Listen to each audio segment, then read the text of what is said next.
Once again, may hapon mga kaigsunan, ug happy Sabbath. So, sa makausa, ang title sa ato nga topic karon, how to study the Bible, no? Kabalo naman kita tanan noon saon pag-study sa Bible.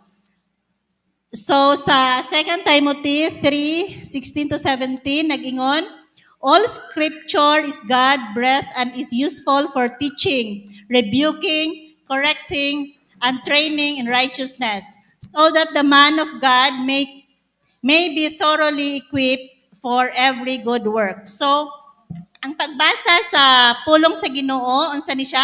Nagtudlo kanato no? Nagbadlong sa atong mga sayop nga mga binuhatan. Then mahimo ni siya nato nga giya, no? Nga mahimo ta nga mga maayo nga mga tao. So, to start mga kaigsunan sa pagbasa sa Biblia, naay suggestion diri just 15 minutes a day, no? Mubo ra kay kayo na, no? Gamay ra kay na, i-compare nato sa paggamit nato sa ato nga mga cellphone. So, sa pagsugod lang sa 15 minutes lang sa atong ihatag nga time sa pagbasa sa Bible. Then choose a special place. So sa atong pagbasa sa Biblia, diha sa atong panimalay kung natay mga prayer room, pwede ta dinhaa sa atong nga kwarto, dili pwede nga kung gusto ta magbasa sa Bible, diha ta sa sala nga na mga bata gadagandagan, na mga tao. So kinahanglan special place pud ta nga mo basa sa Biblia kay tungod kay nakikonnecta ana sa Ginoo. Gather your resources. So sa atong pagbasa sa Biblia, pwede ta na ay songbok, pwede ta magkanta before ta mag-read. Then natay ballpen ug notebook kay atong isulat ang reflection, no? Kung magbasa ta og verse, mga chapter, naatay ka ng notebook para ang atong mga reflection, atong isulat din. Then, naapod tayo mga prayer list nga isulat. Then, right attitude. Unsa maning right attitude? So, kaning mga close mind gani, kung magbasa ganito sa Bible, kung close mind ta, naatay mga kahadlok, naatay mga pagduha-duha, wala tay pagtuo, kanang dili nato masabtan ang pulong sa Ginoo kung naa sa atong kasing-kasing ang pride, mga bitterness. So kinahanglan wad-on na siya nato, no? Then superficial mind. Kanang superficial mind kanang unsa man gyud? Ready ba gid ta, andam ba gid ta nga mo basa, maminaw sa pulong sa Ginoo, or mubasa lang ta para makabalo ang mga tao, makaingon nga gabasa ta og Biblia nga mga Kristohanon ta. O kana pong preoccupied mind, kanang busy kaya tong hunahuna, gabasa ta, although nagbasa ta sa Bible, pero nasa tong hunahuna, lahi, no, atong mga trabahoon, ang atong mga lakaw, di ba naingana nga, gabasa ta, pero luyo sa atong hunahuna, murag atong mga lakaw, atong mga utang, atong mga bayronon, no, mo na siya ang atong nahunahunaan. So, kinahanglan ang right attitude. So, how to hear God's word. Unsaon nato kini sa pagpaminaw? Be ready and eager. So kinahanglan gyud nga andam ta, then pray and rely on the Holy Spirit. Kung sa ato lang kaugalingon mga kaigsuonan, magbasa ta sa Bible, dili gina nato masabtan, no? Mangayo kita giya sa Holy Spirit aron ato kini nga masabtan. Be aware of what distracts you. So, mao ni siya ang naka-distract sa ato ang mga kaigsuonan. Then, benefits of Bible study. Unsa may mga benefits kung magtuon ta sa Biblia. So, of course, makalig-on ni siya sa atong faith, dinhaa sa Ginoo, then healthier mind, no? Mas healthy ang atong hunahuna. Pure life, then guidance, makahatag og giya sa ato nga pagkinabuhi, and will of God. Maka-learn ta sa follow sa will dinha sa Ginoo. Benefits of memorizing scripture. Maka-memorize pa ba ta karon mga kaigsuonan og mga memory verse, no? Ako mga kaigsuonan, mga daan na gini ako mga memory verse, no? Mag-try kong mga new memory verses. Maglisod na gid ko mga kaigsuonan. So akong mga memory verse kanang sa una ra gid, no? So unsa may benefits ani? Resist temptation, no? Bisag asa ta mga kaigsuonan, nagi mga pagsulay, no? So kung adunay mga pagsulay, mga tentasyon nga maabot sa atong kinabuhi, memory verse dahil mga kaigsuonan, no, pray then memory verse.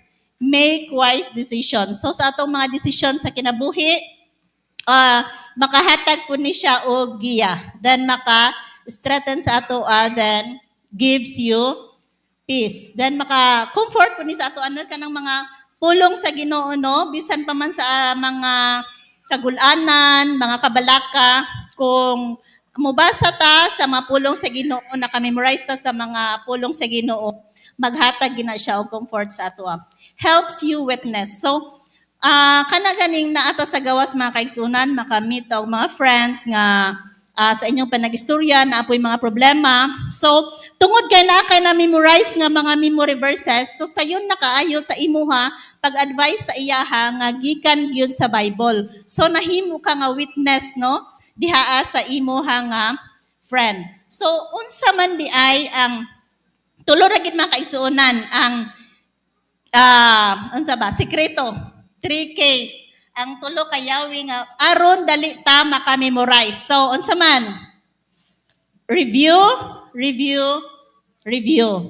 So sa pag-review nato mga kaigsuonan, balik-balikon nato basa. So sa kadugayan mga kaigsuonan, ma-memorize gina nato, no? Then next is meditation. What does meditation mean? No, unsa man ning meditation? So, listening to God's Word. So, maminaw ta sa pulong sa Ginoo. Reflecting on God's works, no? Sa mga gibuhat sa Ginoo atong i-reflect. Then, rehearsing for God's deeds and ruminating of God's law. Dili na nako kayo, tas on ang explanation ani mga kaigsuonan, no? Kay kanang masabtan ra gid nato. Then, benefits of meditation. Unsa may benefits ani mga kaigsuonan? Of course, atong gugma diha sa Ginoo motubo, ang atong faith, no, motubo. Then mahimo usab kita nga ang atong batasan mga kaigsuonan mahimo nga Christ-like character, no, nga maangkon nato ang sama usab sa pagkinabuhi ni Jesus Christ. Then key to answered prayer and key to successful living. So in Proverbs 7 verses 2 to 3 nag-ingon, guard my words as your most precious possession, write them down and also keep them deep within your heart. So nindot kay mga kaigsuonan, no, nga kaninga verse. So ang next na to mga kaigsuonan is communication and conflict management.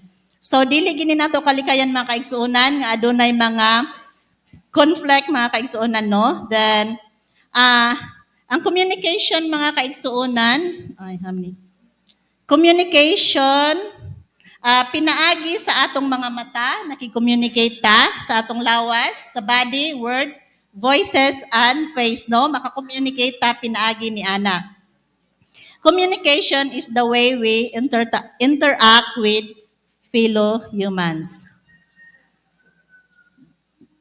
So, listen well, so that message sent and the message received are what you want. So, kinahanglan mga kaigsuonan kung naay istorya atong paminawon pag-ayo aron atong masabtan kung unsay iyang buot ipasabot kanato. So, communication style. So, naay nagkanlain nga mga style sa communication. First mga kaigsuonan is the director. So, unsa man nga klase nga mo communicate? Kaning director mga kaigsuonan is kuan ni siya kanang impatient, no, walay pasensya. Then paspas kay ni siya mo istorya, then gusto niya like na mga activity, na mga trabahoon kanang gusto niya nga tapuson gyud dayon, no, kanang ug unsa iyang nasa hunahuna iya giday nang isulti, no, kasagaran ini is naagi ni sila sa mga leader nga mga position. So usahay gani mga kaigsuonan, dili ni siya kabantay nga sa iyang pagistorya, ang iya daing mga kaubanan, sa kanang nalain na sa iya, nasakitan na kay, kung unsa iyang hunahuna, maogid na iyahang isulti. So next mga kaigsuonan is party person. So kani siya mga kaigsuonan, friendly ni siya, optimistic, kanang good vibes lang din siya, no, kanang informal, enjoy life ra ni siya nga klase nga tao, no, makigistorya sa ato. So kanang malipayon ni siya nga klase nga tao. Then stabilizer. Kani siya nga mga tao mga kaigsunan is maulawon, pero mga friendly ni sila, mga hilumon. Then maglisod ni sila og pagawa sa ilang nga mga idea. So kung panahon na gani nga mo istorya siya, dili gini siya nato interrupt, no? Pasagdan gini siya nato nga magistorya kay tagsara kay ni siya nga mo tingog. Next is the accountant. Kani siya, kuan po ni siya, systematic kay ni siya, no? Gusto siya kanang detalyado gid tanan, labi na in terms sa mga files, mga finances, kuan gid kay ni siya nga klase nga tao. Creating empathy by what we think. Empathy is learning to listen with the head and at your heart.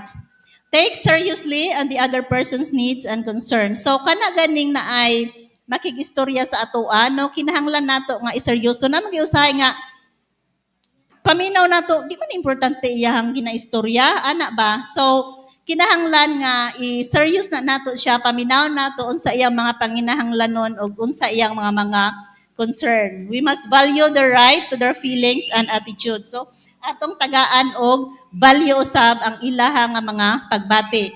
Their privacy, values, and experiences. Then sa panahon nga mag-istorya siya, dili dayon nato i-judge. Kana ganing usahay nga mo pagani pagsugod niya og istorya, ato na dayon siya nga i-judge. I-blame na dayon nga ikaw man good. So ingana ba mao nang siya nga mo istorya pagid unta na sa imuha, so dili na lang gid siya mo open up kay pag start pa niya og istorya, imo naman siya nga gi-judge. Then another, be aware and respectful for any cultural differences. So whatever iya nga culture, no, bisag unsa siya nga klase nga pagkatao, kinahanglan i-respect gyud nato siya, no, dili ta mamili og mga tao nga kaistorya.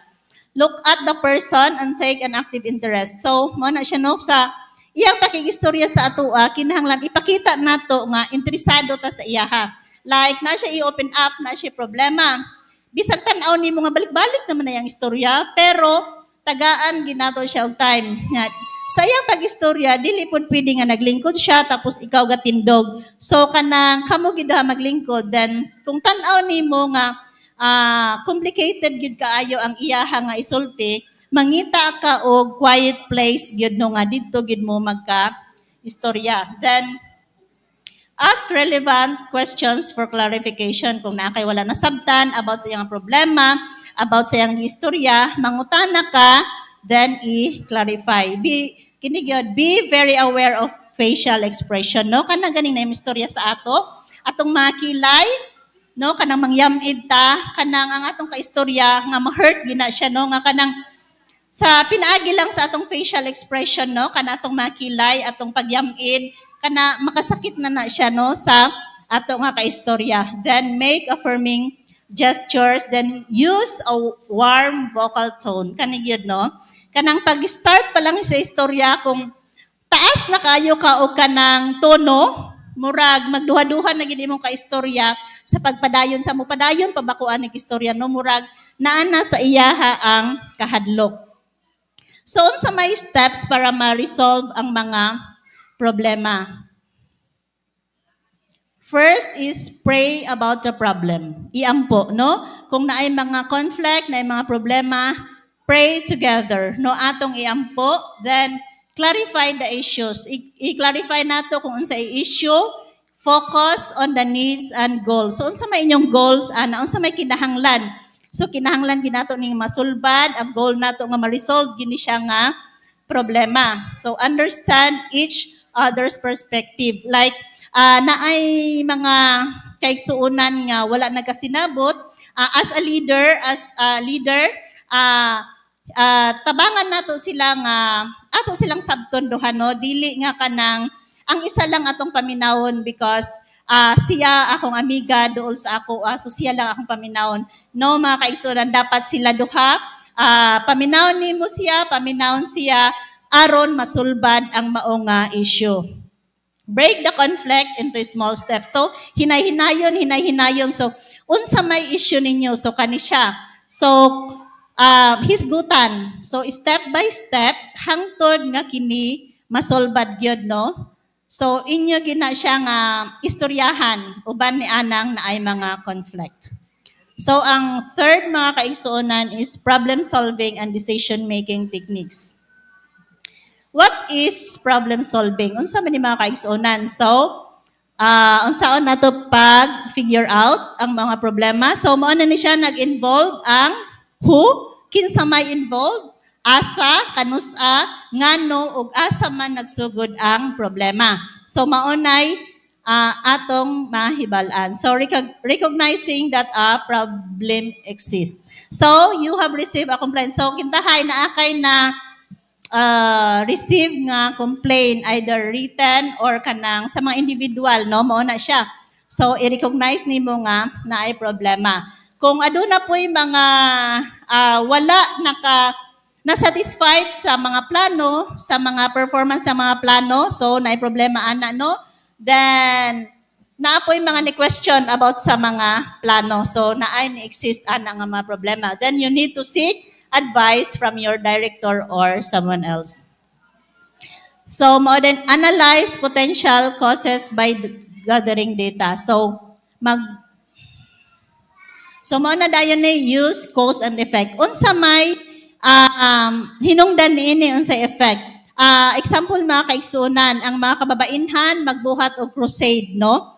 Unsa may problema gyud nga mo gawas ni ana. So example mga kaigsuonan, ngano nga bisan naatay mga groundbreaking, na ay mga gibuhat before sa wali, nganong isa ra man ang nabautismuhan or wala man ginabautismuhan. So mao nay hisgutan. So unsa may hinungdan niini ug unsay epekto sa ato nga gibuhat nga programa. So mao na dayon na manggawas ang mga brainstorming. So manggawas ang mga ideas, mga suggestions gikan sa mga kaigsuonan ngano nga ingana ang resulta. So magamit ka og chart aron makita kung unsa ang cause and effect. Then sa katong nahisgutan nga mga suggestions, so i-determine nimo kung asa gid adto ang best solution. So develop and assign weights to the criteria and apply. So i-apply dayon ang mao nga criteria. Then pilion dayon nimo didto sa tanan na sulat nga mga suggestions, mga ideas, pilion nimo kung asa ang best solution. Then action plan, divide the solution into sequential tasks and develop a contingency plan. So mo na siya ang buhaton. Then address the following questions. Di-consider ba nimo o kinsa ang maapektuhan sa pag-implement ana nga programa, ana nga mga activity? Then gi-consider ba gid nimo nga ang pag-implement sa mao nga solution? Have you considered the resources? Katong mga resources pod nga mga materials sa imong gi-assign nga niadto nga tao kompleto ba gid to siya nga mga materials nga imong gihatag? Then have you considered the need for information and result to be shared? Implement solution and evaluate progress. So i-collect nimo tong nga data according sa action plan nga nahimo. Then implement contingency plans as necessary. Then i-evaluate dayon ang result. No, pag human, i-evaluate dayon ang result. So, last topic, visioning and goal setting. If you don't know where you're going, then you probably won't know when you get there. So kung kita, wala ta kabalo kung asa ta padong, so ay kung kita, wala ta kabalo kung asa ta padong, so dili gid ta mo abot dinhaan, no? Kung wala tay mga plano nga asa atong adtuan, so dili gid ta makaabot dinhaa. So there are 7 steps to developing a vision. Number 1 is pray. So kinahanglan ang pag-ampo, no? Mao man gini ang pinaka-importante kayo mga kaigsuonan, no? Ang pag-ampo. Then planuhon. Then gather information, katong mga information, mga ideas nga nigawas so ato to i-gather. Analyze and discuss values. So kinahanglan nga i-analyze, i-discuss gina siya, no, meetingan gina siya. Then analyze and discuss the information, prioritize, then consolidate and action plan. So sa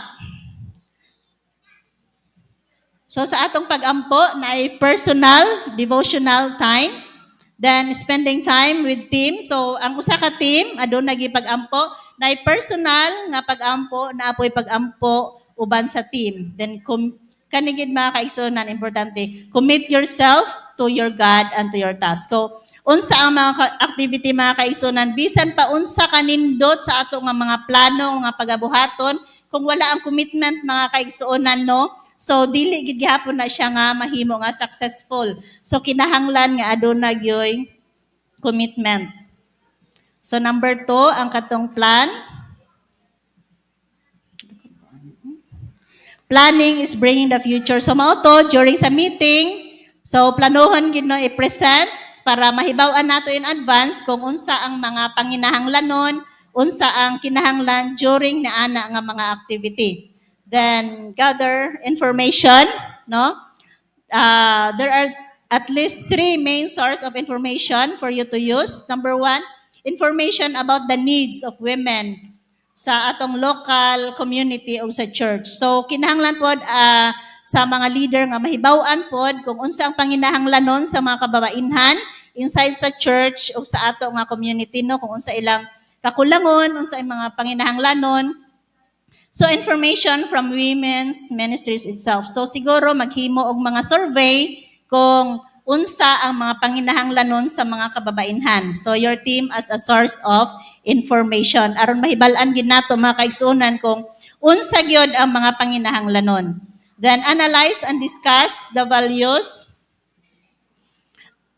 So i-discuss nato ang mga goals unsay gusto gyud sa women's ministries no, discussan na siya unsa ang mga angay mga pagabuhaton sa activity. Then i-write it down gina siya tanan no kanang kung unsa ang mga plano, unsa ang mga activity, isulat gina siya tanan as mission statement. Analyze and discuss the information. So mo na to no, balik-balik ra gid no, brainstorm na pod. Daghan na kay ko gidelete ani mga kaigsunan pero balik-balik na gid gihapon. So brainstorm, list suggestions, ilista ang mga suggestions, then prioritize. So sa kadaghan nga gilista, pilion lang gid no kadto mga gi-suggest, pilion gid kung asa ang pinaka-importante. So mao to ang pilion nga plano no, kung asa ang importante nga activity. Then consolidate an action plan no, balik-balik ra gyud action plan. Then check your church calendar no, naman tay church calendar, so ibutang gid nato dinha ang ato nga mga activities. Then work with pastor no, maki-coordinate ta sa atong pastor kung aduna tay mga activity. Then mark suggestions on calendar and only attempt a few ideas each year. So sa isa ka tuig mga kaigsunan, dili pud kayo daghanon gid ang mga activities kay usahay mo na siya ang hinungdan nga dili gani mag-success ang mga activity, mga programa tungod sa kadaghan nagsapaw-sapaw nga mga programa. So dapat pilion nato, i-priority nato ang mga programa usab aron nga kini magmalampuson. So last slides na ni mga kaigsunan no. Goal setting. Why have goals? Nganong naman kitay goals mga kaigsunan? So ang goals mga kaigsunan naghisgot ni siya about sa outcome, about sa resulta, dili sa kabisi, no? Dili sa kabisi kay makita nato nga kung ang mga kababainhan grabe na kabisi, grabe kabisi kay tungod sa mga kadaghan nga mga activity, no? Kundi ang atong goal is ang resulta, ang makita nga outcome. So dapat mga kaigsunan ang mga activity planuhon, magampo, aduna gyoy commitment mga kaigsunan no. So mo na to ang last mga kaigsunan. I hope nga sa bisan sa unsa ba paspas atong discussions no, I hope nga naagyapon tay nakotlo mga kaigsunan. So daghang salamat once again. Good afternoon and happy Sabbath.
Okay, ako.